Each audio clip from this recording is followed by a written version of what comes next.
observasi. Jadi sebelum itu teman-teman ada yang kenal ibu nggak?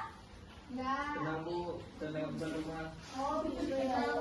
Jadi ibu perkenalkan diri dulu deh. Nama ibu adalah Ardiana Fitri. Jadi kalian teman-teman bisa panggil ibu Ardiana. Seperti itu. Jadi sebelum itu marilah kita berdoa sesuai dengan kepercayaan dan agama masing-masing. Doa dimulai. Berdoa selesai. Baik, selanjutnya tapi ibu absen dulu deh dan sebentar ibu lihat daftar hadirnya dulu ya. Anissa Nuraini hadir ibu. Siti Nurhaliza hadir ibu. Melisa Anggraini ibu. Joy Christine hadir ibu.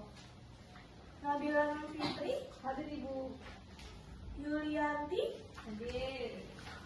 Muhammad Iqbal Hadir Ibu. Meta hadir ibu. Dan terakhir ada Linda hadir ibu. Oke, hadir semua ya teman-teman. Baik, semangat semua ya. Lanjut ke materi pada hari ini. Jadi hari ini ibu akan menjelaskan materi terkait laporan hasil observasi.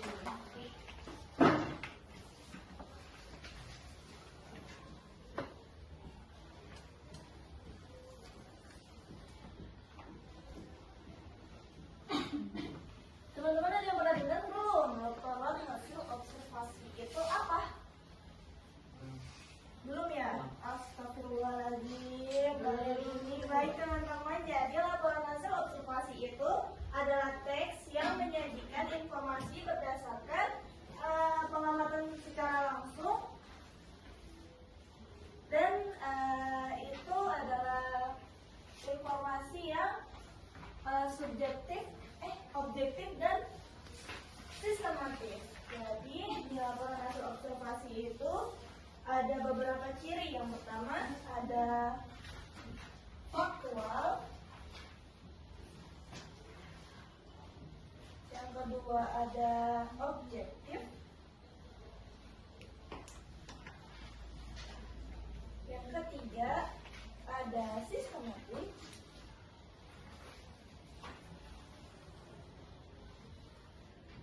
yang keempat yaitu bersifat umum,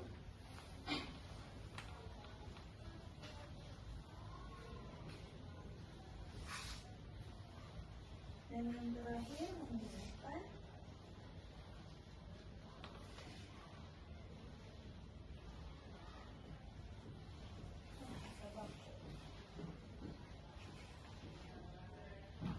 jadi ada 5 ciri-ciri dari laporan hasil observasi ini sendiri ya teman-teman. Jadi yang pertama itu faktual. Jadi ada yang tahu nggak sih faktual itu apa?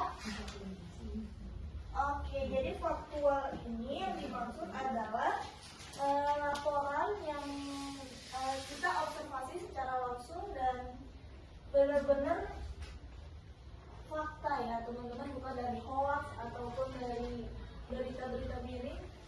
Dan ini merupakan fakta nyata hasil dari pengamatan objek yang diteliti seperti itu. Jadi selanjutnya ada objektif. Ini berkesinambungan dengan yang tadi. Kenapa? Karena objektif ini merupakan cara pandang seseorang terhadap objek itu sendiri, yang berarti fakta yang diberikan itu merupakan tidak mengandung pendapat dari opini pribadi atau personal. Selanjutnya yaitu sistematis. Sistematis berarti ada rangkaiannya sendiri nih teman-teman. Jadi ada yang tahu nggak apa prinsip-prinsip dari laporan hasil observasi itu sendiri? Belum ada ya. Jadi setelah ini akan Ibu sampaikan apa-apa aja. Lalu ada yang bersifat umum dan menggunakan bahasa yang baku.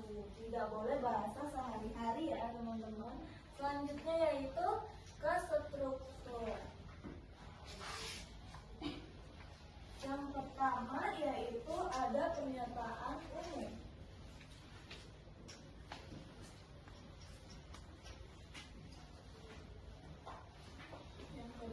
itu deskripsi bagian.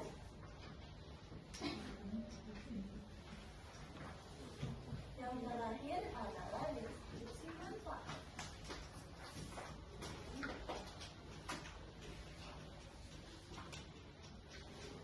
Dari yang ketiga ini, ada nggak sih dari kalian yang tahu apa itu pernyataan umum atau deskripsi bagian atau deskripsi manfaat deh dari laporan hasil observasi? Belum ya? Ya Allah, ya Allah, astagfirullah. Jadi pernyataan umum itu contoh, misalnya di sini ada benda ya teman-teman. Kita mengobservasi salah satu benda yaitu rumah. Definisi dari pernyataan umum itu sendiri adalah biasanya merupakan definisi awal atau deskripsi dari benda atau objek yang kita teliti seperti itu. Jadi lanjut ke deskripsi bagian struktur dari laporan hasil observasi itu sendiri memiliki terdiri dari ciri-ciri, karakteristik dan sebagainya.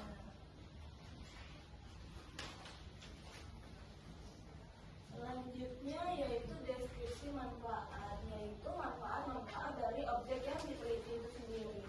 Lanjut ke cara menyusun laporan hasil observasi.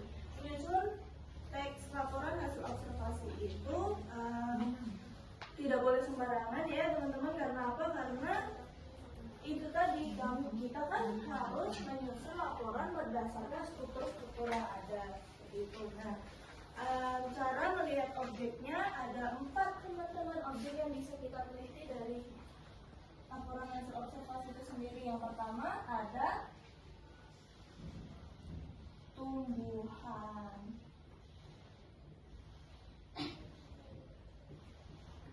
Yang kedua ada benda. Yang ketiga ada hewan. Yang terakhir yaitu lingkungan sekitar.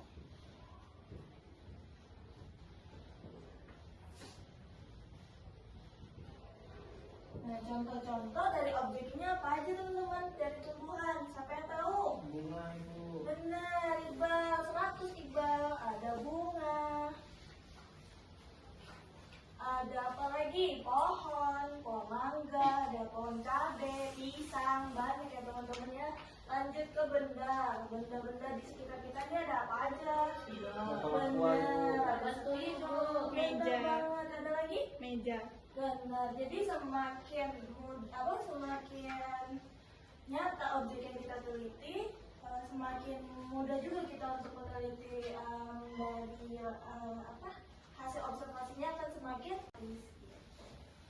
konkret juga. Benda tadi ada meja, kursi, dan sebagainya. Lalu hewan, ada apa aja hewan? Kucing. Benar banget, ada kucing. Iqbal. Oh, itu bukan hewan, Beta. Kamu Benar, tapi salah. Kelinci. Oke, lanjut dan Beruang laut tuh. emang ada ya? Anjing laut. Ah iya, itu anjing laut dan sebagainya deh. Oke, selanjutnya dari lingkungan sekitar ada apa aja? Sekolahan bu. Benar banget, ada sekolahan, ada taman, ada banyak banget ya. Bu, ada taman, ada Iqbal. serigal. Aduh salah. Itu ada penghapus sih bu. Oh, sorry. Bantuin ibunya. Tolong Iqbal ya dikondisikan. Selanjutnya yaitu melakukan observasi secara langsung. Bukan berarti melakukan observasi itu secara asal-asalan ya teman-teman. Jadi observasi berarti mengenal objek secara teliti menggunakan panca indera. Siapa aja yang tahu panca indera itu ada berapa? 6. Sebutkan satu-satu. Lidah. Mata, telinga. Mata. Mata untuk apa? Melihat. Berarti panca indera yang melihat, mendengar lagi, habis itu mencium, Meraba. mencium, meraba, Meramu. dan seterusnya gitu. Jadi kita melakukan observasi itu menggunakan panca indera yang kita lakukan. Jadi karena kita melakukannya secara langsung gitu. Hal-hal yang perlu diperhatikan saat observasi itu adalah yang pertama itu tadi ciri fisik, lalu bagian-bagian dari objek yang kita teliti, lalu juga fungsi dan manfaatnya, dan yang terakhir data pendukung itu tadi. Ada lagi sih teman-teman ya, untuk bagian ini menyusun kerangka. Jadi menyusun kerangka laporan hasil observasi itu menggunakan struktur ini tadi. Yang pertama pernyataan umum, yang kedua deskripsi bagian, yang ketiga deskripsi manfaat. Ini akan ibu berikan contoh masing-masing. Jadi pernyataan umum itu contohnya gimana ya? Ibu gambar lidah mertua, tanaman lidah mertua ini akan ibu jadikan contoh sebagai Itu apa itu? hasil observasi. Ini adalah tanaman lidah mertua, Iqbal. Tanaman lidah mertua, anggap aja gitu ya. Mohon maaf jelek gambarannya. Jadi ini warna.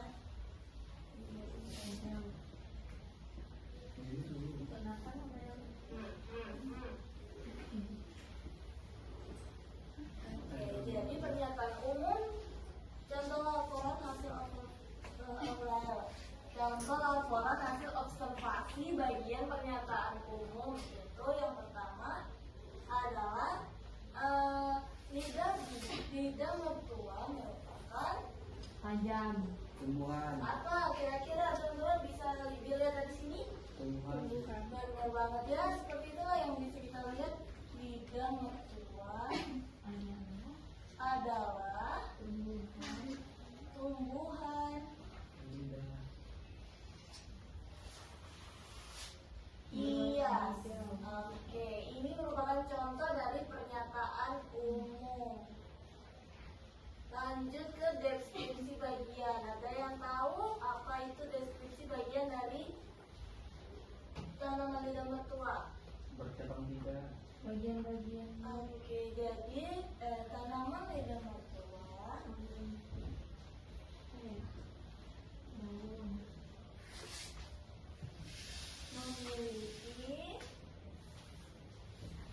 apa? Akar.